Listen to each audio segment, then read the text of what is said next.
Bonjour à tous et bienvenue aux vidéos de l'Écomarché de septembre, une revue mensuelle de l'actualité dans le secteur des grains.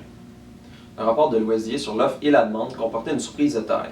Une baisse de la production de soya alors que les marchés s'attendaient plutôt à une hausse du rendement de la fève.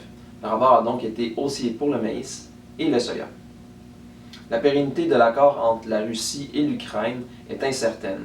Poutine a déclaré le 7 septembre dernier vouloir renégocier l'accord car il juge avoir été dupé. Le président russe se plaint également du fait que les sanctions en lien avec la logistique, les frais de transport, les paiements et les assurances sont toujours en vigueur et qu'elles nuisent aux exportations de grains et d'engrais russes.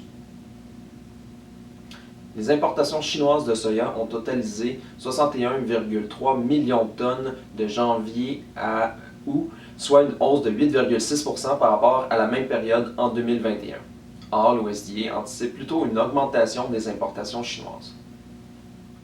Selon la Financière agricole du Québec, en date du 27 septembre dernier, le battage était complété à 94% pour le blé, 88% pour l'orge, à 77% pour l'avoine, à 36% pour le canola et à 4% pour le soya.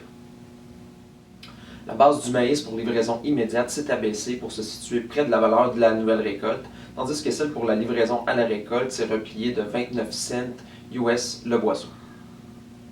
La base du soya pour la nouvelle récolte s'est accrue, elle, de 31 cents US le boisseau. Ce fut un aperçu du mois de septembre, j'espère que cela vous a plu. Si vous voulez lire notre analyse complète, je vous invite à la consulter sur notre site internet au www.pgq.ca. Je vous donne rendez-vous dans un mois pour l'édition d'octobre.